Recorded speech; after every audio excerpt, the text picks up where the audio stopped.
서울의대 서울대병원 교수 전체 휴진에 즈음하여 환자 여러분께 먼저 중증 희귀질환 환자분들께 정말 죄송하다는 말씀을 드립니다.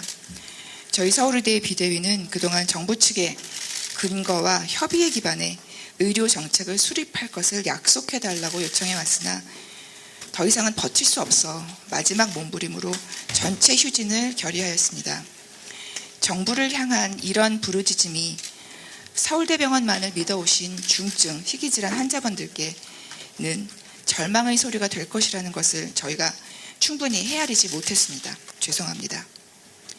저희들이 말씀드린 전체 휴진이란 다른 병의원에서도 진료가 가능하거나 진료를 미루어도 당분간은 큰 영향을 받지 않으시는 환자분들의 정규 외래 진료와 정규 수술 중단을 뜻하는 것이었기 때문에 미리 헤아리지 못했던 점 대단히 죄송합니다. 서울대학교병원의 진료가 지금 반드시 필요한 중증 희귀질환 환자분들께는 휴진 기간 동안에도 조금 불편하실 수 있겠지만 가능한 한 차질 없이 진료가 진행될 것입니다. 그간 서울대학교병원은 최상급 종합병원임에도 불구하고 공정하지 못한 보상으로 인한 손실을 보전하기 위해 1, 2차 병원과도 경쟁하며 많은 경증 환자를 중증 희귀질환 환자와 함께 진료하였습니다. 중증 희귀질환 환자분들께서 서울대학교병원에서 마땅히 누려야 할 충분한 의료진의 시간과 병원의 자원을 1, 2차 의료기관과 지역 의료기관에서도 충분히 좋은 의료 서비스를 받으실 수 있는 일반 환자분들과 경쟁하시도록 방치했던 것입니다. 진료 예약은 쉽지 않고 대기 시간을 기르며 막상 의사를 만나는 시간은 3분이 채 되지 않는 경우가 많으셨을 것입니다. 그러나 이제 달라져야 합니다. 이번 전체 휴진 기간을 시작으로 서울대학교병원은 중증 희귀질환 환자 진료에 집중하는 진정한 최상급 종합병원의 역할에 충실할 것입니다. 이런 변화로 병원의 수익이 감소한다면 이는 바로 우리나라 현재 수가체계의 문제를 보여주는 것이며 대통령께서 약속하신 수가체계 개선에 필요한 재정 지원의 규모를 가늠하게 할 것입니다. 서울대병원 동료이신 공공운수 노조, 의료연대 본부, 서울대병원 지회조합원 여러분들께 13일 공공운수노조 의료연대 본부 서울지역지부는 서울대병원 교수들이 가진 자율성과 특권을 공익을 위해서 사용할 것을 주문하셨습니다. 그렇습니다. 저희들의 이번 휴진 결정은 더 이상 지속 가능하지 않은 현 의료 사태를 해결하고자 하는 공익을 위한 것임을 헤아려 주시기를 요청합니다. 함께 환자를 돌보는 동료로서 국립대병원 노동자로서 올바른 의료 체계를 만들고자 하는 저희 교수들의 노력에 함께 하여 주시기를 부탁드립니다. 과로로 순직하지 않으려면 사직할 수밖에 없는 교수들에게 지금의 일그러진 진료를 지속하라고 강요하지 마시고 정책 결정권자들에게 필수 의료와 지역 의료를 살리는 공공의료를 먼저 강화하라고 해주십시오. 의대 정원은 의료 체계를 먼저 개선하면서 여기에 필요한 의사수를 기준으로 결정해달라고 요구해 주십시오. 제대로 된 교육이 가능한 만큼의 의대 정원을 확정하라고 요청해 주십시오. 젊은 의사들이 돌아와 다시 장시간 저임금 노동을 제공하기를 기대하지 마시고 수련생들은 수련에 집중할 수 있는 환경과 수가체계를 만들라고 병원과 정책 결정권자에게 요구해 주십시오. 원장님께서 약속하신 것처럼 공공보건의료협의체와 협력기관 네트워크로 일반 환자는 네트워크의 1, 2차 병원과 지역 의료기관에서 진료받고 중증 희귀질환 환자는 서울대학교 병원에서 치료를 받으면서 모든 국민이 의료의 발전을 공유할 수 있는 진정한 최상급 종합병원으로 거듭나도록 하라고 주장해 주시기 바랍니다. 정책 결정권자 여러분들께 수련생의 빈자리를 채우면서 교수들은 그간 묵인해왔던 불합리한 의료 환경을 몸으로 겪고 있습니다. 의사로서 내 앞의 환자에게 어떤 진단과 치료가 최선인가를 고민하는 시간보다 단순 의료 행위와 사소한 진료 오도 변경에 쏟아야 하는 시간이 더 많습니다. 정상급여를 받는 전문의를 고용할 수 있는 재원이 병원에는 없으니 장시간 저임금 노동자인 전공의들이 돌아올 때까지 교수들에게 버텨야 한다고 합니다. 그러나 더 이상은 어렵습니다. 교수들은 기계가 아니니까요. 정책 결정권자께서는 약속하신 대로 전공의 수련 비용을 국가에서 지원하고 수가 체계를 개선하여서 상급 종합병원을 부당한 노동 환경과 허술한 수련 환경이 아닌 전문의 중심의 교육 수련 병원으로 만들어 주십시오. 이를 위해서 대통령께서 약속하신 재원을 기획재정부로부터 반드시 받아내 주십시오. 이런 조치가 제대로 실행된 다음에야 비로소 정부는 전공의를 국가의 자산이라고 부를 수 있을 것입니다. 정책결정권자와 의료계가 머리를 맞대어 전공의들이 노동법에 근거한 노동시간을 보장받되 수련을 위한 추가 근무는 시간 외 수당을 받으면서 할 수 있도록 하고 교육수련병원의 인정기준으로서 지도교수 감독하에 전공의가 직접 시술과 수술을 하는 분유를 규정하는 등 진정한 수련이 가능하도록 제도를 만들어 갈 수 있도록 해주십시오. 이번 의료 공백 사태는 국민과 의료계에 큰 상처를 남겼습니다. 의료 서비스의 제공자와 소비자 그리고 정책 결정권자가 서로 존중하였다면 벌어지지 않을 일이었습니다. 정책 결정권자께서는 의사들이 정책 결정에 대한 항의로 병원을 떠나는 일이 다시는 일어나지 않도록 다양한 명령을 동원하고 고집하시는 대신 긴 안목으로 정권과 공무원의 임기에 무관하게 의료 서비스의 공급자와 소비자 정부가 함께 모여 문제를 파악하고 해결할 수 있는 상시적인 의정 협의체의 구성과 운영을 서둘러 주십시오.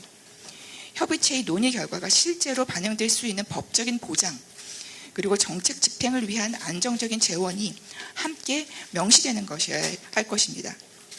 이를 위해서 의료계와 정책 결정권자가 아무런 조건을 내세우지 않고 먼저 만나도 좋겠습니다. 1년짜리 의료개혁특별위원회에서 현실성 없는 설익은 정책을 쏟아내는 대신 효과와 부작용, 비용을 고려하며 공유자원인 건강보험 재정이 고갈되지 않게 신중히 결정해 주십시오. 지속가능한 의료체계를 만들기 위해 현장을 아는 전문가와 차근차근 상의하고 협력할 수 있도록 해주십시오. 올바른 의료체계를 갖추기 위해 정책 결정권자들께서는 보건의료 전반에 대한 국가적인 합의를 먼저 도출하고 이에 기반한 장기 계획을 수립하여 주시기를 바랍니다. 각종 규제로 의료계를 옥죄는 대신에 의료 선진국들과 같이 의사의 전문성과 자율성을 존중해 주십시오. 의료계는 자율 규제와 조정 능력을 강화해야 할 것이며 이에는 영국의 제너럴 메디컬 카운슬과 같이 자율 긴격거를 가진 의사 면허권도 가진 법정 단체가 그 예가 될 수 있을 것입니다. 부디 정책 결정권자의 진정성을 보여주시기를 부탁드립니다. 서울의대 서울대병원 교수 비대위는 의사수 추계 연구 공모에 참여하실 연구자들께 제공할 수 있는 표준 데이터 변수 리스트를 어제 좀 이틀 전인가요? 어제인가요? 네. 12일 수요일 오전에 국무총리실을 통해 정부 각 부처와 기관에 전달했고 자료 제공을 요청하였습니다. 지난 화요일 저녁 국무총리께서 서울의대 비대위에 약속해 주신 대로 총리실에서는 관련 부처가 적극적으로 자료를 제공하도록 독려하셨습니다. 이에 이 자리를 빌어 감사드립니다. 2024년 6월 14일 서울의대 서울대병원 교수 비상대책위원회 드립니다. 감사합니다. 네, 그럼 질의응답 자유롭게 진행하겠습니다. 질의 원하시는 기자님께서는 손 드시고 소속과 성명 알려주시기 바랍니다. 마이크가 조금만 기다려주세요. 네, 안녕하세요. KBS 주현지 기자입니다. 현재 병원장께서 휴진을 결제하지 않겠다는 의사를 밝히고 있으신데 만약 이렇게 결제가 나지 않으면 어떻게 할 방침인지가 일단 첫 번째로 궁금하고요. 이제 두 번째로 이제 병원 내부에서 이제 진료 변경 업무를 거부하겠다 이런 움직임도 있는데 이 경우에 환자들의 진료 일정은 어떻게 다룰 예정이신지 답변 부탁드리겠습니다. 네, 그 병원장님께서 저희가 이렇게 정부에 항의하는 뜻으로 하는 추진을 결제하시기는 어렵겠죠. 당연히 그러실 것이라고 생각했고요. 그래서 저희가 실제로 진료실을 닫을 수는 없는 상황입니다. 그래서 그리고 또 직원들께서도 병원장께서 금지하셨는데 저희를 도와서 진료 변경을 해주실 수는 없다는 것도 당연히 이해합니다. 그래서 진료 변경은 교수들이 직접 하고 있습니다. 또 교수들께서 너무 바쁘신 경우에는 저희 비대위원들께서 도와드리고 있고요. 그래서 사실은 진료실이 완전히 닫히는 경우는 사실 거의 없을 것 같습니다. 진료를 변경할 수 없는 환자분들도 계시고 또 소식을 듣지 못하고 오시는 분들도 계실 것 같고요. 또 급히 꼭 이 교수님께 오늘 당장 진료를 받으셔야 되는 분들은 오셔서 또 성명서에 말씀드렸던 것처럼 이 경우에는 좀 더 편안히 뒤에 올 환자분들 걱정하지 않고 진료를 받으실 수 있을 것으로 기대합니다. 보충 잠깐 말씀드리면요. 많은 기자님들께서 그 같은 질문을 며칠 동안 하셨습니다. 많이 궁금해 하실 것 같고요. 방금 말씀해 주셨지만, 이제 원장님께서 불어 방침을 주셨기 때문에, 얘기하신 대로 저희가 보통 이제 예약 업무와 변경을 담당하는 부서에서는 그 업무를 지금 이제 진행하기가 어렵습니다. 그래서 얘기해 주셨지만, 일부 그래도 이제 다음 주가 당장 지금 휴진 대전이 되어 있기 때문에 일부 교수님들께서는 이제 직접 환자분들께 연락을 드리거나 문자 또는 뭐 전화를 드리고 직접 이렇게 슬롯을 열어서 예약을 변경하시는 교수님들도 계시고요. 그리고 너무 이제 업무들이 또 지금 과중이 된 상태에서 바쁘시기 때문에 저희 비대위에서 자체적으로 저희 비대위에 속한 교수님들과 의료진 또 비대위 소속 인원들이 그 변경 업무들을 또 도와드리는 그런 작업을 하고 있습니다. 그래서 또 최대한 이제 환자분들이 오셨을 때 또 헛걸음하지 않도록 그런 조치들을 지금 며칠 사이 굉장히 바쁘게 진행을 하고 있고, 사실 보통은 이제 예약 담당 부서에서 훨씬 이런 업무를 잘할 거예요. 그래서 이제 그렇게 되면 조금 혼란이 좀 현장에서는 좀 적을 수 있는데, 어쨌든 지금 그러지 못하는 상황이라 어쨌든 바쁘게 저희가 좀 움직이고 있다라는 거를 좀 이해해 주시면 좋을 것 같습니다. 그래서 저희가 막 진행을 하다 보니까 올 수 없는 시기로 예약이 변경되는 분들도 계실 거라서요. 조금 시간이 지나면 오실 수 있는 시간으로 다시 변경해 드리는 절차를 거쳐야 될 것 같습니다. 이것 때문에 불편을 겪으시는 환자분들께 죄송하다는 말씀 다시 한번 드립니다. 예. 네, 동아일보 박경민 기자라고 합니다. 아까 말씀하신 거랑 조금은 유사한 질문인데요. 어쨌든 보건의료 노조에서도 지금 뭐 진료 변경 업무에 협조를 할 수 없다고 밝혔는데, 그렇다면 진료 조정은 교수님들께서 일일이 내부 시스템을 통해서 좀 하시는 건지 좀 궁금하고요. 그리고 그 다음으로는 이제 경증 환자 진료는 어쨌든 간에 중단이 되는 것인데, 서울대병원에 방문하는 외래 환자 중에서 경증 환자 비율이 좀 어느 정도 되는지도 말씀해 주셨으면 감사하겠습니다. 이 경증 환자의 비율은 사실은 교수님들마다 매우 다를 것 같습니다. 암 환자분들을 주로 보신 선생님들께는 아마 경증 환자는 0명일 텐데요. 저는 소아의 콩팥을 보는 의사이고 제 경우에는 적어도 80-90%가 경증 환자였습니다. 그래서 제가 지난 3월부터 많은 환자분들을 지역으로 또는 가까운 병원으로 1, 2차 병원으로 보내드렸는데 여전히 아직도 보내드려야 될 환자분들이 많이 있고요. 네, 근데 그거는 이제 교수님들마다 다를 거라서 말씀드리기 좀 어렵습니다. 그 교수가 그 진료 예약 변경을 할 수 있는데 지금까지 사실 한 번도 해보지는 않아서 교수님들께 그거 일일이 소개시켜 드리느라고 시간이 좀 걸렸습니다. 역시 또 뭐 절차적인 세부적인 부분들은 제가 조금 또 보충 답변 드려야 될 것 같고요. 박 기자님께서 또 물어보셨었죠. 제가 아침에 조금 말씀을 드렸던 것 같은데, 그러니까 이제 보통은 저희 이제 예약 담당 부서에서 뭐 전화를 하거나 아니면 보통 문자로 알림을 드리고 이런 방식으로 변경을 알려드려요. 근데 지금 이제 그런 게 못 나가고 있기 때문에 그런 알림을 저희가 자체적으로 교수들이 하고 있다라고 보시면 될 것 같고요.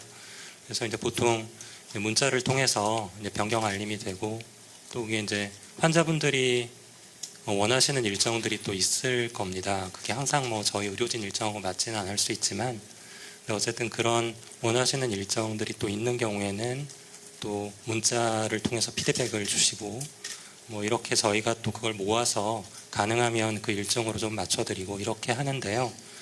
사실 이제 그러려면 저희가 그 변경된 예약이 들어갈 수 있는 슬롯이 또 있어야 되거든요. 그러니까 그걸 위해서 저희가 보통은 이제 지금 교수님들마다 좀 상황이 달라서 저희들에게 이렇게 변경해 달라고 요청을 주시는데 그게 보통 이제 한 달 뒤가 될 수도 있고 또는 이제 그 뒤가 될 수도 있고 각각 좀 일정이 다르신데요.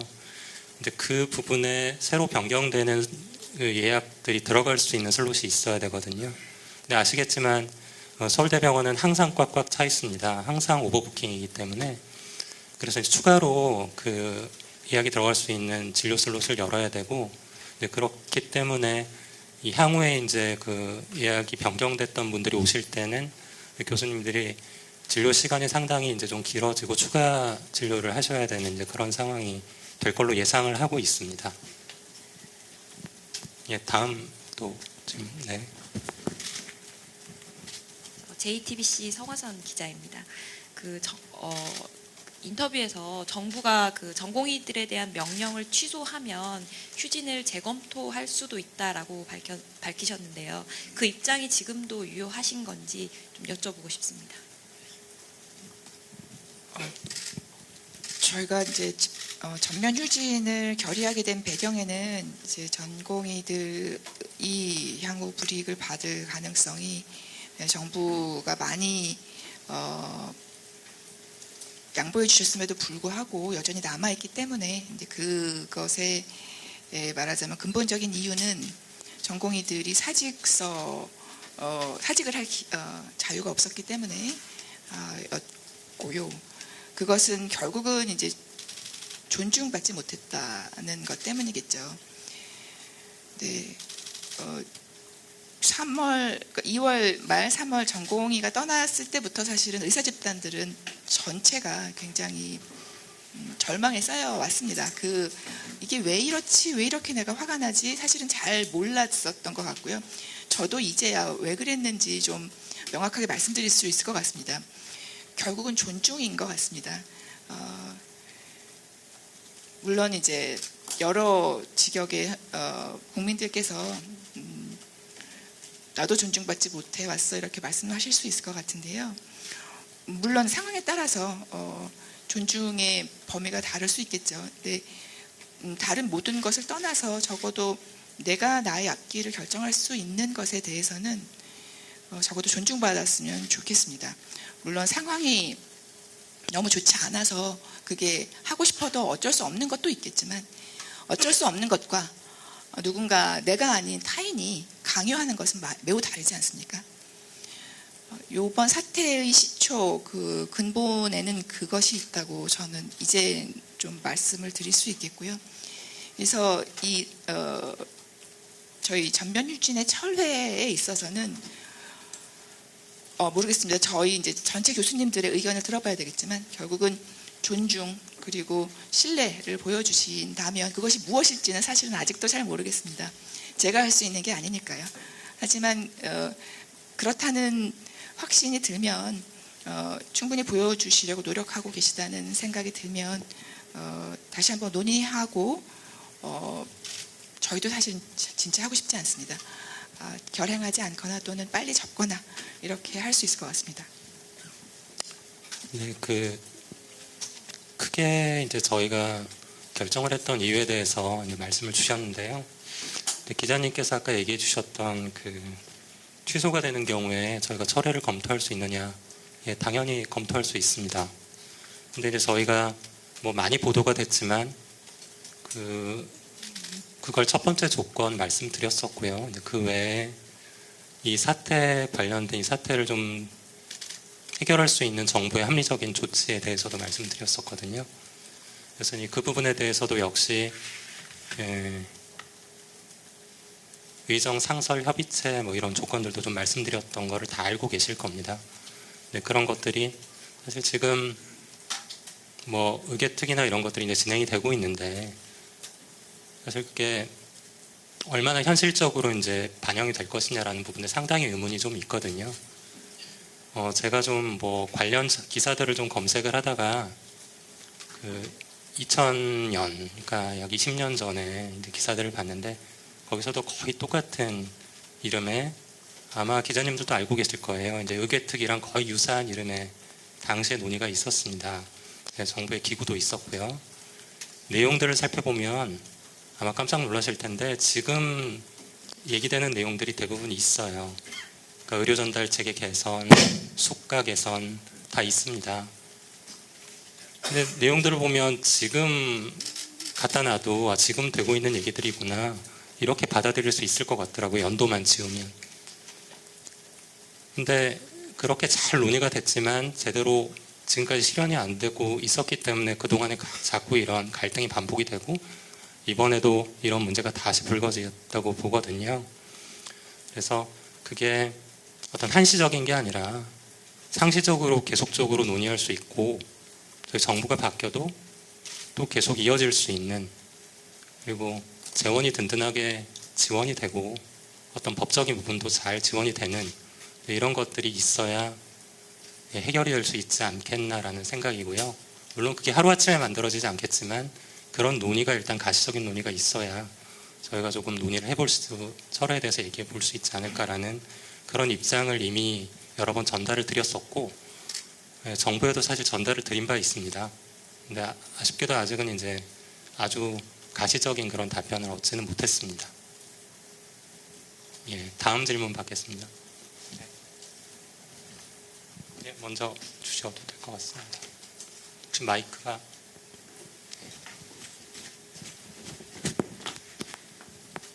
네, 저 뉴스빔 노현경 기자인데요.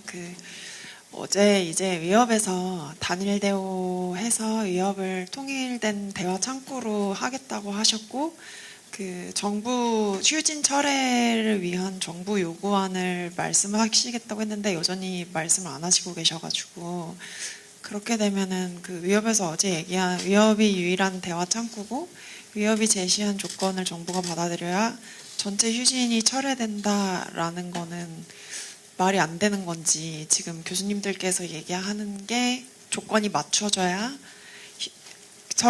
서울대병원 같은 경우에는 그 조건이 맞춰져야 휴진을 철회하신다는 건지 그게 좀 궁금하고요. 그리고 또 이제 국회에서 협의체 구성 관련해서 만남을 가지는 걸로 예정되어 있다고 한 언론 보도 통해서 나온 게 있는데 그거 이제 계속 진행될지 의협이 이제 단일 대화한 대화 창구라고 했는데 그럼에도 주말에 그 대화가 진행될지 여부가 궁금합니다. 잠깐 제가 첫 번째 질문이 그러니까 의협이 통일된 창구라고 얘기를 하셨는데 의협에서는 특별히 구체적인 요구사항을 정리하지 못하셔서 통일된 창구라고 했고 그리고 휴진 철회 조건을 의협 차원에서 정리를 해서 정부에 전달하겠다라고 어제 말씀을 하셨거든요. 어제 연석회의에서 그게 네. 다 동의가 됐다라고 의협 대변인께서 말씀을 하셨고 그랬는데 지금 또 다시 이제 서울대 미대의 교수님들께서는 서울대가 원하는 조건을 말씀하시는 거니까 어제 의협의 얘기랑은 좀 상충되는 부분인 것 같아서 일단 첫 번째 말씀드리면 아마 위원장님께서 조금 더 의협 쪽의 회의 내용은 아실 것 같은데요. 근데 일단 저희가 의협의 어떤 발을 보조를 다 맞춰가지고 이런 논의를 하고 이랬던 건 아닙니다. 그러니까 저희가 먼저 사실은 이 휴진에 대한 얘기도 먼저 알려드렸었죠. 그래서 어떤 조건이나 이런 부분들도 사실 이거를 상의해서 결정한 건 아니고요. 저희들 입장에서의 조건이고 저희들은 가장 중요한 게 사실은 지금 이 상황이 마무리가 되고 해결이 되려면 어떻게든 지금 전공의들이 좀 들어올 수 있는 환경이 돼야 된다고 보거든요. 그래서 그런 입장에서 저희의 어떤 이런 합리적인 조건을 말씀을 드렸던 거고 그게 어떤 의협의 입장하고는 조금 다를 수는 있을 것 같습니다. 이게 제가 드릴 수 있는 얘기고요. 또 우리 위원장님께서 해주실 것 같습니다. 네, 의협이 현재 전체 의료계의 대표이고 단일 창구라는 것은 맞죠. 예, 그것은 누구도 부인하지 못하고 저도 마찬가지입니다. 저도 어제 회의에 참여해서 의료계 전체가 내걸어야 할 조건이 무엇인가에 대해서 논의를 했고요. 저희 의견도 반영 많이 해주셨다고 생각하고 있습니다. 네, 의협에서 말씀하시는 휴진은 18일 건이고, 그리고 저희가 지금 말씀드리고 있는 것은 17일부터 서울대학교 병원의 전체 휴진입니다. 그래서 뜻이 비슷하지만 약간의 차이는 있을 수도 있고요. 하지만 아마도 의협에서 제시하시는 그 조건에 대해서는 저희도 다 동의할 것이라고 생각합니다. 가장 중요한 것들을 말씀하실 것으로 어제 제가 회의를 끝까지 있지는 못했지만 말씀드리고 왔었고요.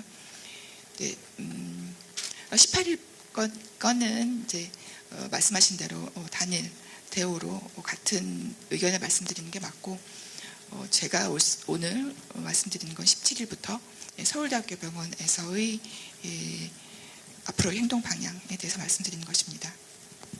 그리고 두 번째가 국회 아까 뭐 물어보셨던 것 같은데 뭐였죠? 어떤?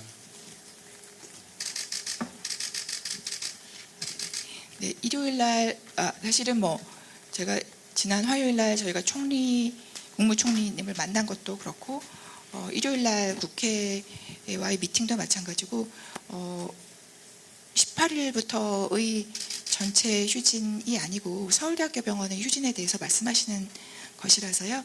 의협에서 말씀하시는 단일 대우 물론 동의하지만 약간 다루는 주제가 다르기 때문에 문제는 없다고 생각하고 아직은 그대로 예정되어 있습니다. 네, 또 질문. 네.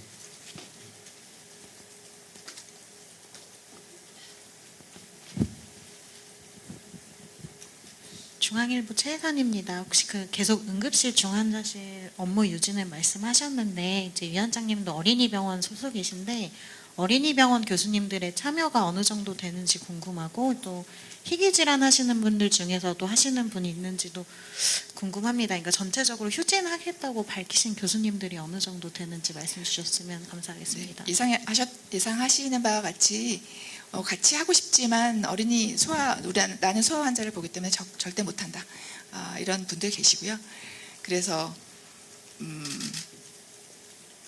미안해, 죄송합니다. 이런 분들 계시는데 미안하실 거 없죠. 당연하죠.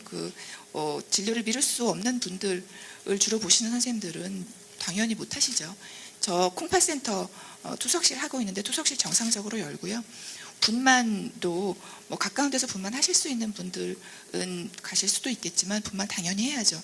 오늘 아침 뉴스에 분만 전문 병원 유지한다, 아동병원 유지한다. 당연히 그렇게 해주셔야죠. 저희도 그렇게 하고 있고요. 소아청소년과에서 참여율이 떨어집니다. 당연하다고 생각하고 그래야 한다고 생각합니다. 그리고 이제 참여율 물어보셨는데 사실 지금 며칠 사이에 너무나 이제 바쁘게 저희가 준비를 하고 있고 여러 가지 예상치 않았던 절차상의 이런 문제들이 좀 생겨서 참여율을 저희가 파악할 여유가 많지가 않습니다. 그리고 이제 병원 시스템을 잘 이렇게 이용해서 됐다면 조금 더 파악이 쉬웠을 것 같은데요. 지금은 좀 그런 상황이 아니지만, 근데 저희한테 이제 말씀드렸다시피 예약 변경을 좀 요청하시는 교수님들이 또 있거든요. 좀 빠르게 많이 요청이 들어오는데 그동안에 저희가 받았던 요청의 정도가 연건이나 이제 분당을 합쳐보면 한 200분 정도의 교수님들이 요청을 하셨어요. 근데 물론 말씀드렸다시피 본인이 먼저 변경을 하신 교수님들도 있습니다. 그리고 교수님들 숫자가 굉장히 많은데 실제로 이제 외래 진료를 보지 않는, 입원 환자를 직접 주치의로 보지 않는 파트들도 있죠. 다들 아시겠지만 병리과나 또는 진단검사의학과, 영상의학과 진료에 다들 참여를 하시지만 이제 직접 외래 진료실을 열고 하지 않는 교수님들이 또 계시고 또 기초 파트도 있습니다. 그래서 이제 그런 분들을 조금 이제 제외를 하면 지금 저희한테 요청을 하시는 분들만 해도 상당한 숫자가 아닌가 생각이 저희는 들고 있고요. 사실 예약 변경 지원만 하는데도 저희 비상대책위 교수들이 하루가 다 갑니다. 지금 이런 상황이라 참여율에 대해서는 조금 더 나중에 정리가 좀 되면 좀 더 말씀드릴 수 있을 것 같고, 근데 이제 요청을 해주시는데 저희가 교수님들이 각각 다 이 일자 진료들인데 요거를 좀 이렇게 옮겨주세요라고 얘기하시죠. 요청들을 다 하시는데 굉장히 다양한 요구들을 하십니다. 환자의 뭐 이렇게 이 환자분들은 이런 질환을 갖고 있기 때문에 이분들은 꼭 봐야 됩니다. 그리고 나머지 환자분들은 이날로 옮겨주시고요. 이렇게 세밀한 요청을 하시는 분들도 있고 어쨌든 굉장히 다양합니다. 그래서 어쨌든 그런 희귀 중증 또는 아주 뭐 중한 환자분들에 대한 생각들은 교수님들이 차트를 지금 열어보시면서 예약 변경을 고민하시면서 굉장히 많은 고민을 하실 것 같아요. 하지만 교수님들의 그런 생각이 먼저 있고 저희는 이제 그거를 따라서 이렇게 좀 지원을 해드리는 뭐 그런 상황이라고 보시면 될 것 같습니다. 그 진료를 받고 싶으시지만 환자들 상황 때문에 받지 못하시면서 또 그렇지만 나도 목소리를 보태고 싶어요 이런 분들 계셔가지고요. 제가 한 3시쯤 그 성명서에 사인을 할 수 있는 구글 폼을 메일과 문자로 보내드렸습니다. 교수님들께. 그래서 1시간 좀 넘었는데 벌써 200분께서 성명을 해주셨습니다. 서명을 해주셨습니다. 참여하고 싶지만 환자분들 때문에 참여할 수 없는 상황이다. 네. 네, 또 질문 받겠습니다. 네. 마이크 쓰시는 게 나을 것 같아요. 네, 저 청년의사 송수연 기자인데요. 그 전공의들 행정처벌 문제가 해결이 되면 전공의들이 복귀할 걸로 보시는지 그게 좀 궁금합니다. 네, 굉장히 중요한 질문이신데요. 사실 저희가 이번에도 너무나 순진하게 이 문제가 좀 해결되면 그 젊은이들이 마음이 좀 돌아서지 않을까, 돌아와서 다시 수련을 계속하고 싶은 생각이 들지 않을까를 생각을 했었습니다. 그런데 일단 그 철회에 발표가 난 후에 철회에도 안 돌아간다 라는 성명을 전공의 대표가 한 것 같고, 저 취소하면 그래도 돌아와 주려나, 앞으로 처벌을 받을 가능성이 없으니까 그렇게 생각을 했는데 취소든 철회든 상관없다 이런 친구들도 있기는 합니다. 사실은 전공의들이 병원을 이제 떠난 이유가 굉장히 다양할 거고요. 어떤 친구들은 이제 빨리 이제 필드로 나가서 이제 그 일을 하고 싶다 그런 친구들도 있겠고, 다시 생각해 보니 염전노예로 더 이상 일하고 싶지 않아 이런 친구들도 있겠고, 또 일부는 그럼에도 불구하고 여기서 배우는 일이 보람이 있으니까 돌아오고 싶다 이런 친구들도 있을 텐데요. 그 취소만 가지고 사실 돌아오리라는 기대는 하지 않습니다. 하지만 뭔가 존중받고 신뢰할 수 있는 상황이 된다면 그때는 다시 생각해 보지 않을까 하고요. 그 사이에 저희가 준비해야 하는 것들이 사실 많이 있다고 생각합니다. 서울대학교 병원에서 수련 환경 개선 TF 그리고 진료 혁신 TF 이런 것들을 몇 달 전에 이제 시작을 해서 가동하고 있는데요. 그러면서 이제 진료 체계도 수련 체계도 앞으로 많이 더 좋아질 것이라고 생각합니다. 근데 지금 의료개혁 특위에서 1년 안에 해결하시려고 하는 그것과는 달리 이런 진료 체계의 변화는 굉장히 신중해야 하거든요. 환자들의 안전이 달려 있으니까요. 그래서 지금 시범으로 한 병동을 시작을 하신 걸로 알고 있고요. 그게 성공적이면 점차 확대할 것이고, 그러면서 진료의 체계나 또는 수련 환경도 점차 개선될 수 있을 것이라고 생각합니다. 그래서 저희가 할 수 있는 것은 그렇게 수련 환경, 진료 환경을 개선을 하는 것이고, 정부에는 좀 더 신뢰를 주십사, 존중해 주십사 요청하는 것, 이 두 가지라고 생각합니다. 사실 방금 물어보신 질문에 대해서 저도 바랍니다. 굉장히 바라고요. 이제 다들 궁금해하시고 그걸 이제 비슷한 걸 물어보시는데 우리 전공의 선생님들 생각이 제일 중요하겠죠. 중요할 텐데 저희가 생각할 때 그게 최소한의 조건이 그런 자세가 돼야 되지 않겠나라는 입장에서 저희가 전공의 선생님들 입장을 100% 대변하는 입장은 아니기 때문에요. 그렇지만 저희가 생각하기에 가장 최소한의 조건들은 그런 취소나 이런 것들이 아닐까라는 입장에서 저희 의견을 전달을 해드렸던 거고, 그 외에 우리 전공의 선생님들 얘기하셨지만 뭐 다들 이유가 있어서 의견을 표출하고 이제 뭐 지금 나가 계신 것들이기 때문에 일단 다른 거를 다 차치하고 그 의견에 동의를 하느냐 그렇지 않느냐를 떠나서 현장에서 보기에는 우리 의료 인력들이 돌아오지 않으면 더 이상 이제 버티기가 참 어려운 상황들이 계속되고 있어서 그래서 일단 그게 최우선적으로 좀 해결돼야 될 문제가 아닌가라는 생각을 일단 현장에서 느끼거든요. 그래서 그걸 위해서 해결해야 될 조건들을 생각하다 보니까 정부에 전달을 드렸던 아까 말씀드렸던 그런 어떤 앞으로의 의료 정책을 잘 해결할 수 있는 이런 협의체 같은 걸 말씀을 드렸던 거고요. 그런 게 잘 되면 기존과는 다르게 정말 조금 현실화될 수 있지 않을까 장기적으로 이런 바람을 갖고 있고 그렇게 되면 잘 되면 우리 뭐 어떤 의사들이든 어떤 전공의 선생님들은 정말 좋은 환경이 된다면 들어오지 말라 그래도 들어오지 않겠습니까? 저희는 그렇게 생각합니다. 네. 또 질문 주십시오. 네. 안녕하세요. 머니투데이 박정렬 기자입니다. 지금 그 전면 유진해서 그런 요구 조건을 한다고 해서 정보인가 들어올 수도 있고 안 들어올 수 있다고 하는 거면 이걸 굳이 해야 되나라는 생각이 들거든요. 그걸 먼저 말씀드리고 싶고요. 좀 이거는 좀 뾰족한 질문일 수도 있는데 지금 진료실을 일단 지키시면서 중증 응급 환자가 있으면 이제 환자를 보고 경증 환자는 이제 받지 않는다. 이렇게 하셨는데 진료 변경도 하신다고 하는데 이게 무기한 전면 휴진이잖아요.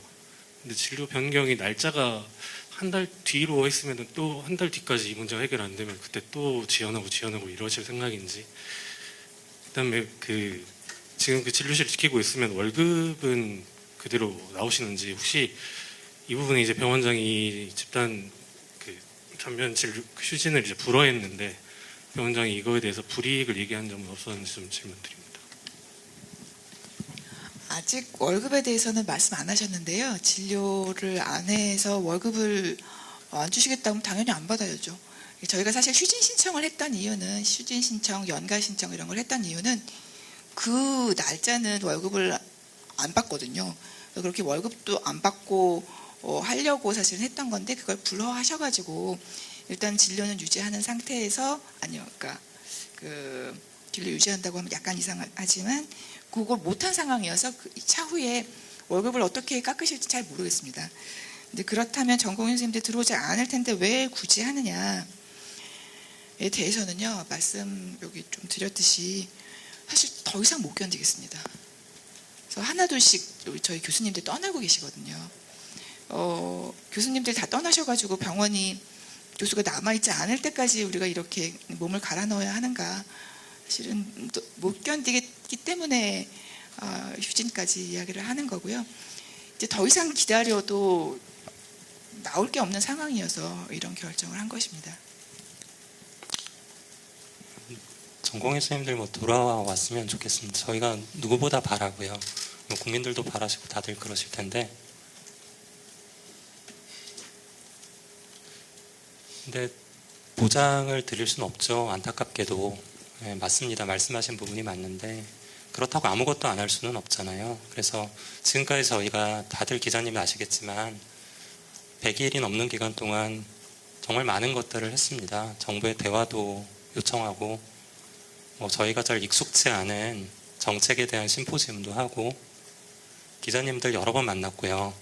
그리고 우리 환자단체 또는 정부 모아다가 테이블도 만들어보고 정말 할 수 있는 건 다 했다고 생각합니다. 근데 아직 변한 게 없어요. 이제 병원 안에서는 상황이 변한 게 없고 이제 100일이라는 시간이 지나면서 점점 나빠지고 있는 것 같습니다. 그래서 그런 어떤 절박함이 있었던 부분을 조금 양해를 해주셨으면 좋겠고요. 이걸로 그동안 해결되지 못했던 문제들이 100% 한꺼번에 다 해결됐으면 참 좋겠는데 이제 그렇지 않더라도 무언가 진전이 있지 않을까라는 그런 저희의 절박한 마음이 있었다는 걸 조금 양해를 해주셨으면 좋겠습니다. 네.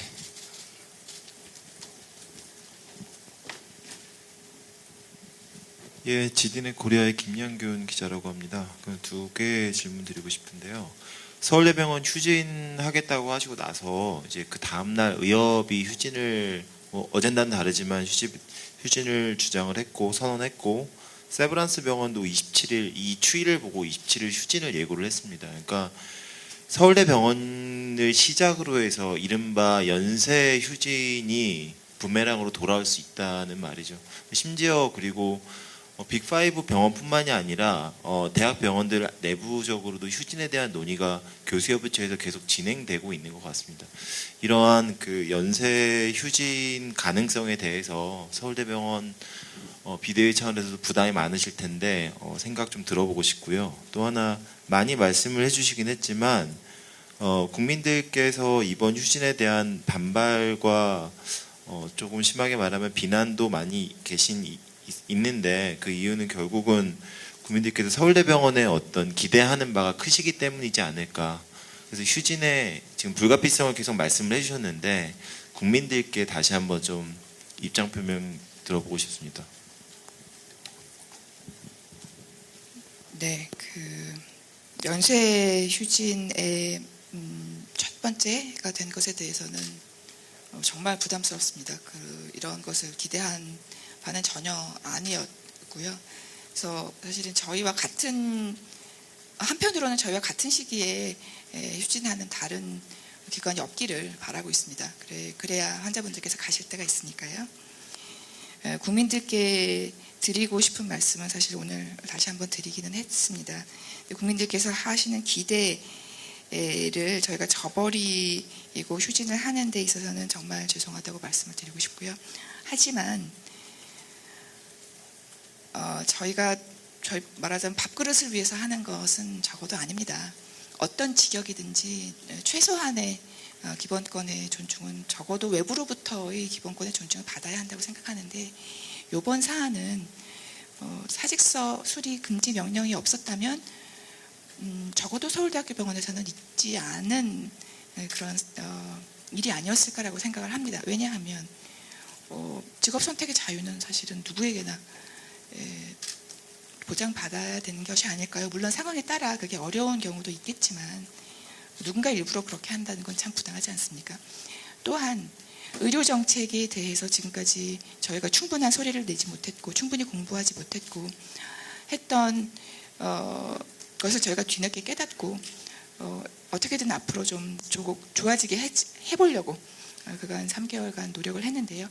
그것이 충분하지 않았기 때문에 이것으로는 충분하지 않다는 걸 저희가 이제는 깨달았기 때문에 더 이상 갈 곳이 없어서 선택한 것이 휴진이라는 것을 국민들께 다시 한번 죄송하다는 말씀을 드리면서 말씀을 드리고 싶습니다. 물론 안 하면 좋겠습니다. 저도 안 하고 싶고요. 그러나 서울대학교 병원에 기대하는 것이 있다고 말씀하시는 것처럼 서울대학교 병원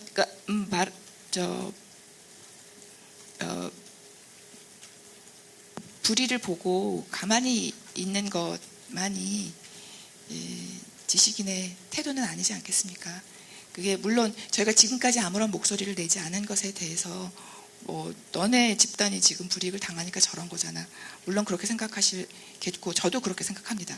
이 사태가 나고 나니까 저희 전에 파업하고 말하자면 핍박받으셨던 예를 들어 화물연대 정말 얼마나 억울하고 힘드셨을까 하는 생각을 굉장히 뒤늦게 했습니다. 죄송하다는 말씀을 드리고 싶습니다. 지금 저희가 목소리를 내지 않는다면 이렇게 지금은 의사들에게 사직서 수리 금지 명령이지만 지금 떠나고 계시는 그 군대의 허리 떠나신다는 기사를 얼마 전에 봤는데요. 그 다음에는 그 군대의 그러니까 군인들께서 사직하지 못하게 하시지 않을까요? 다음에는 소방원들께서도 비슷한 처리를 당하지 않을까요? 그것이 걱정입니다. 그럼에도 불구하고 저희가 가만히 있어야 되는가? 저는 아니라고 생각합니다. 네.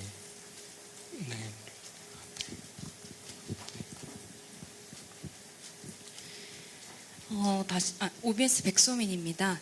그 중증 희귀질환 대상으로 하는 환자들 중에 현재 입원한 환자 외에 이제 중증 희귀질환으로 외래 진료하는 환자의 경우에는 어떻게 되는지, 그리고 이들의 외래 진료도 정상적으로 이뤄질 수 있는 건지 이렇게 여쭤보고 싶고요. 또 드리자면 또 한 매체에서 이제 전립선암 3기 환자 수술이 미뤄진 상황을 확인해서 보도했었는데 이런 환자는 당장 진료와 수술이 급하지 않은 경증, 중증 등 환자를 보고 미루신 건지 이렇게 3개 부탁드리겠습니다.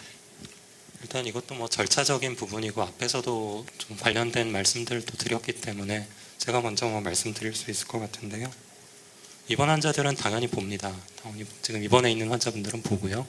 그리고 희귀 중증 난치 질환에 대해서는 아까 말씀드렸지만 지금 저희한테 진료 변경을 신청하시는 교수님들도 일부 그 환자들에 대해서는 이렇게 해달라는 요청을 또 주시거든요.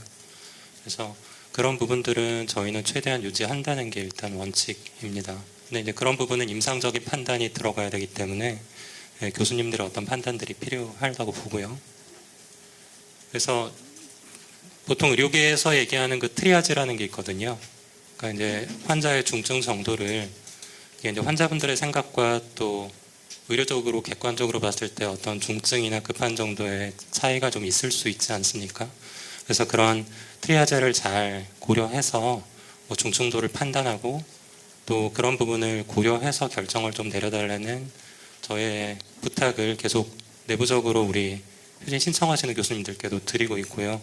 교수님들의 그런 협조가 있을 거라고 생각합니다. 그리고 사실 그동안에 3개월 넘게 이제 진행이 되면서 미숙한 부분도 있고 당연히 그 가운데서 환자분들의 피해가 없다고 말하면 그거는 거짓말이겠죠. 당연히 있었고 그 부분은 저희가 당연히 뭐 미숙하고 또 잘못됐던 부분들도 있다고 생각을 합니다. 근데 앞으로는 그런 부분들이 좀 더 없도록 하려는 게 지금 저희의 이제 방침이고요. 그래서 좀 그렇게 이해를 해주셨으면 좋겠습니다. 네, 중증 희귀질환 환자분들의 경우에도 사실은 그냥 1년에 한두 번 이렇게 진료만 받으시는 경우도 있습니다. 상태 괜찮은지 확인하려고 오시는 분들도 계셔서요. 그런 경우 같으면 조금 미뤄드리고 하지만 오늘 꼭 맞아야 되는 약이 있다, 치료가 있다 그런 분들은 당연히 오시도록 하고 있습니다. 예, 또 다음 질문 받겠습니다. 네, 김혜경 기자님.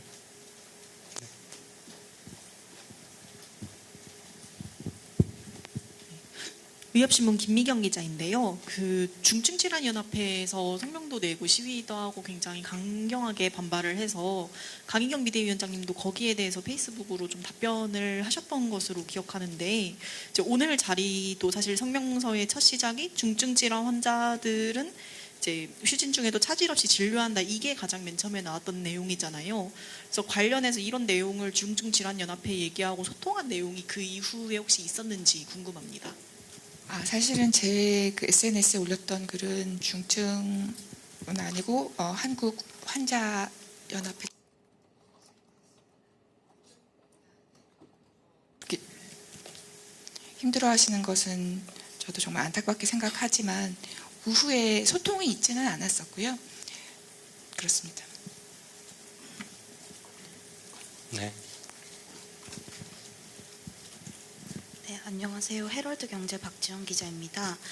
아까 말씀을 하실 때 저희 교수님들이 좀 현장을 떠나고 있다고 하셨는데 지금까지 한 몇 분 정도 그리고 뭐 대표적으로 한 2-3개 과를 좀 말씀해 주셨으면 좋겠고 그리고 아까 전공의들이 이렇게 조건을 어떠한 제시를 한다고 해서 돌아올지는 잘 모르겠다고 하셨는데 요즘에 전공의들과 좀 얘기를 하신 부분이 있으신지 궁금합니다.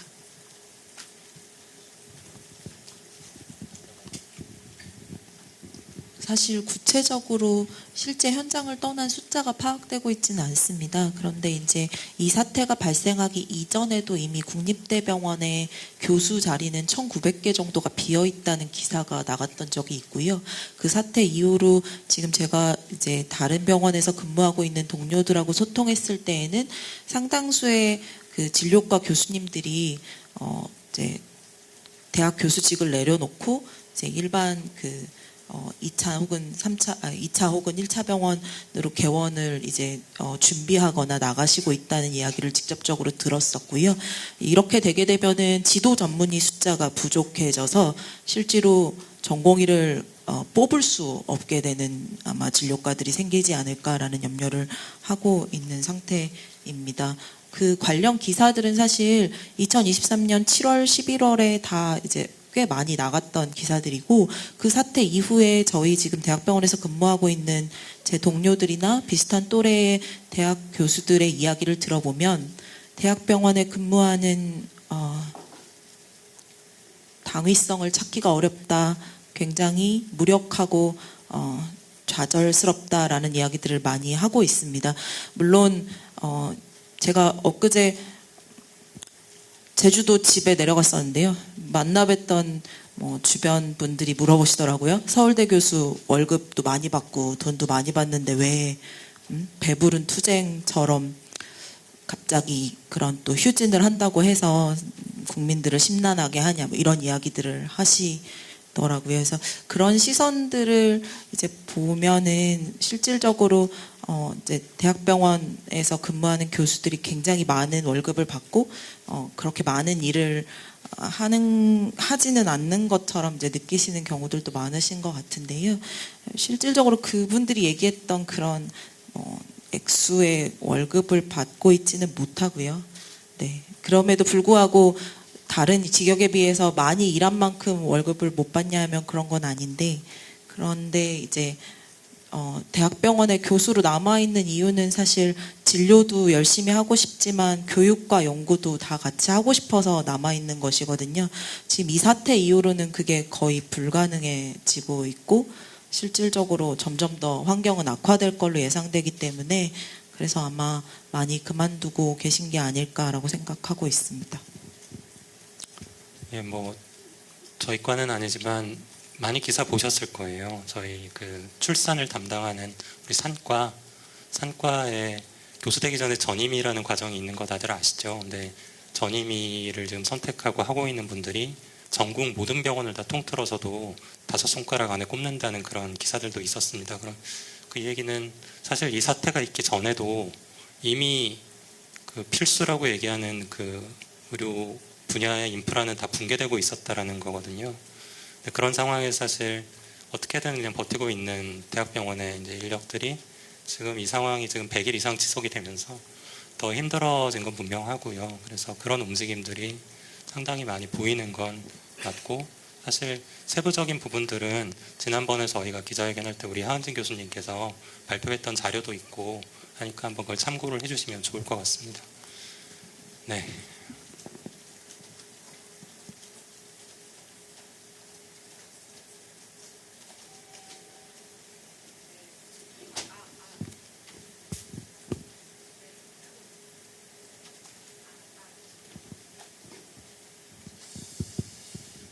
네, 죄송합니다. 의사신문 남궁예슬입니다. 다름이 아니라 의정협의체 구성에 대해서 여쭤보고 싶은데요.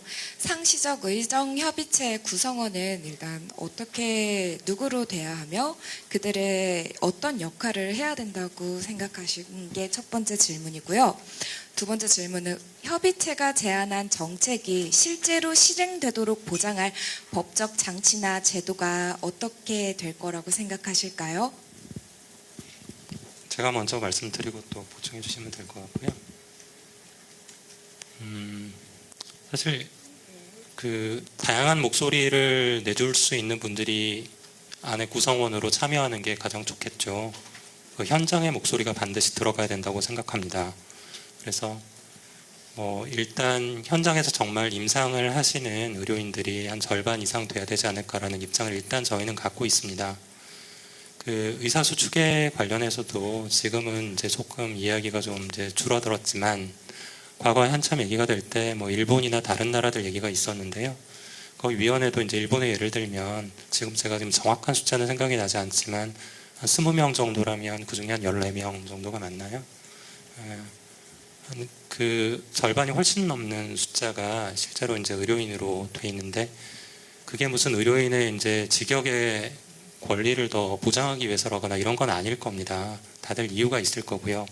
그러니까 현장의 목소리를 제대로 담아야 된다는 게 굉장히 저희는 중요하게 생각하고, 그런 면에서 그거를 담보할 수 있다면, 그리고 이제 구체적인 어떤 인원들에 대해서는 그런 전제 조건이 잘 갖춰질 수 있다면 그 세부적인 규정이나 이런 부분들은 정부에서 정해주셔야 되지 않을까요? 그렇지만 저희가 요구하는 거는 현장의 목소리가 잘 담겨 있어야 된다라는 것이고, 그리고 아까 말씀드렸지만 그 조건은 한시적인 어떤 1년짜리 이런 특기가 아니라 앞으로 5년, 10년, 20년 뒤에도 이 정책이 일관되게 추진될 수 있도록 하는 게 굉장히 중요하다고 생각합니다.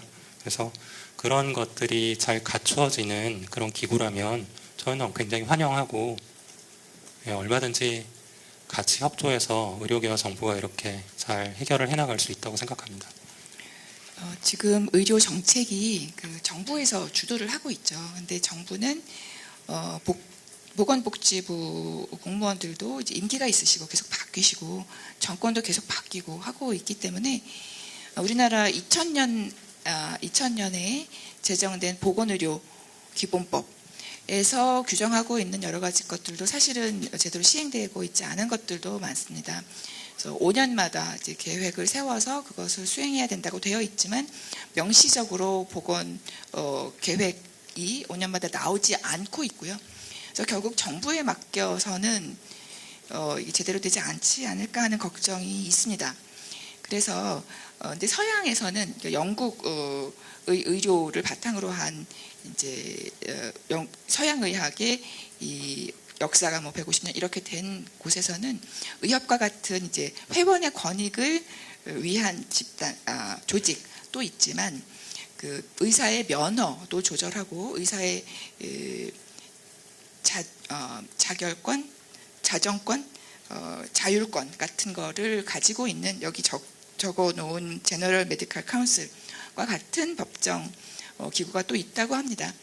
여기서 이게 다른 나라에서는 의사들이 모두 참여하는, 이거는 의사들의 권익을 위한 것이 아니고 사회와 환자를 위한 조직이라고 하더라고요. 그래서 의사들한테 면허도 주고 또는 기준에 맞지 않거나 문제가 있는 경우에는 뺏기도 하고 어떻게 치료하는 것이 맞는지에 대해서 고민하기도 하고, 그래서 의정협의체에 의 쪽의 파트너가 이런 기구가 되어도 좋지 않을까. 저도 사실 전혀 몰랐었는데요. 저희 심포지움에서 지난번에 지금 의료정책연구원장으로 계시는 그 안덕선 교수님께서 소개해 주셨거든요. 오, 저거 있어야 되겠다 이런 생각이 좀 들었습니다. 만약 그렇다면 그러니까 정부는 계속 바뀌더라도 의료계에서는 쭉 같은 비전을 가지고 있는 그런 이제 기구가 있고 여기서 여러 가지 정책도 제시하고 연구도 하고 의사수 추계 같은 것도 하고 이렇게 하면서 정부와 협상을 한다면 앞으로 좀 더 나은 의료의 모습을 만들 수 있지 않을까 기대해 봅니다. 예, 마지막 질문 받겠습니다. 네. 하나만 더 받을게요. 그러면 2개 받을게요. 네. 네, 저 서울경제 박민주 기자인데요.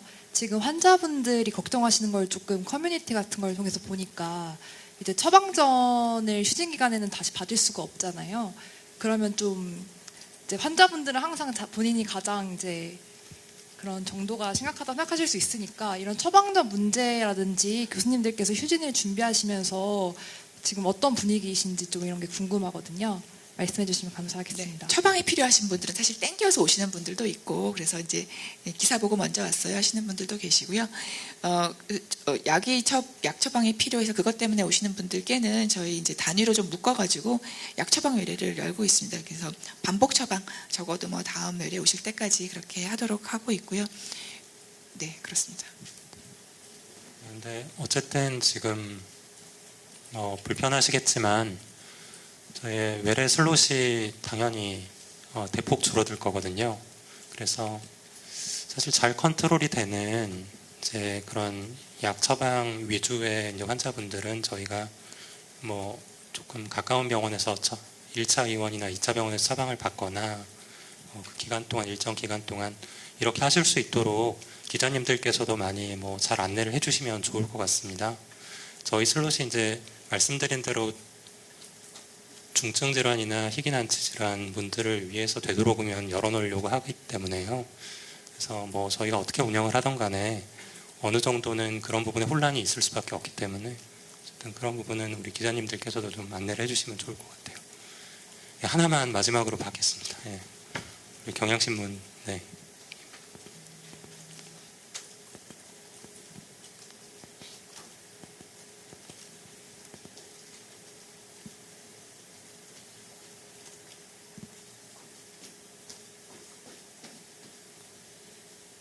네, 안녕하세요. 경향신문 이혜인 기자입니다. 그 두 가지인데 일단은 그 복지부에서 얼마 전에 수련병원 대상으로 긴급 간담회도 했는데 이런 식으로 비대 요구 사항에 대해서 어떤 비공식적인 대화가 오고 가고 있는 상황인지 아니면 이렇게 공식적인 기자회견이나 아니면 정부 발표로만 의견이 오고 가고 있는지 그래서 이제 요구 사항 어느 정도 대화하고 있는지 궁금하고요. 그리고 또 아까 신뢰 이야기를 해주셨는데 행정명령 취소가 아니더라도 뭐 가능성은 낮지만 이를테면 2026년도 증원안 뭐 재검토라거나 이런 식의 다른 요구를 정부에서 선 제시했을 때 그것이 신뢰를 보여주는 방식이다라고 하면 휴진 중단으로 갈 수 있는지도 궁금합니다. 될까요? 두 번째 질문하셨던 부분들에 대해서는 일단 저희가 말씀드린 대로 휴진을 발표하면서부터 그 두 가지 조건에 대해서 뭐 일관되게 말씀을 드렸는데요. 네, 그 모든 조건들이 하루아침에 뭐 당장 이번 주말 사이에 저희가 휴진을 시작하기 전에 마법처럼 뚝딱 해결이 될 가능성이 그렇게 높지는 않겠죠. 왜냐하면 그게 시간이 필요한 부분들도 있고 저희가 뭐 의정협의체나 이런 거 말씀드렸지만 그게 뭐 하루아침에 뚝딱하고 만들어지지는 않지 않습니까? 그래서 그 목표 저희가 말씀드렸던 내용들을 그래도 좀 진전을 할 수 있는 정부의 가시적인 어떤 그런 태도 변화가 저는 이제 필수라고 생각을 하고요. 일단 그런 게 정말 진행이 될 수 있다면 그럼 이제 저희 또 논의를 해봐야겠죠. 예, 저는 일단 그렇게 말씀드리고 싶고요. 그리고 정부와 대화합니다. 항상 대화할 자세가 되어 있고요. 또 그 부분에 대해서 또 뭐 위원장님께서 조금 더. 네, 심지어는 제가 화요일 날 총리님을 만났습니다. 저희 총장님께서 그 서울대학교 총장님께서 야단을 치시면 너는 도대체 무슨 생각으로 휴진을 하는 거냐. 일단 내가 총장님과 미팅을 주선해 줄 수 있으니 나와라 하셔가지고 총리를 배웠고요. 정부와는 보건복지부도 그렇고 정책 하시는 분들과 사실은 계속 소통하고 있습니다. 제가 이런 분들과 소통하리라고 전혀 이상하지 못했던 분들과 계속 소통을 하고 있고 진전을 그래도 이루고 있다고 생각합니다. 조금만 더 가면 좋을 것 같습니다. 왜냐하면 사실은 제가 아니고 전공의 선생님들의 마음이 이 정도면 돌아올 수 있겠다. 들어야 적어도 조금이라도 지금보다 나아질 테니까요. 제 마음대로 결정을 할 수가 없습니다.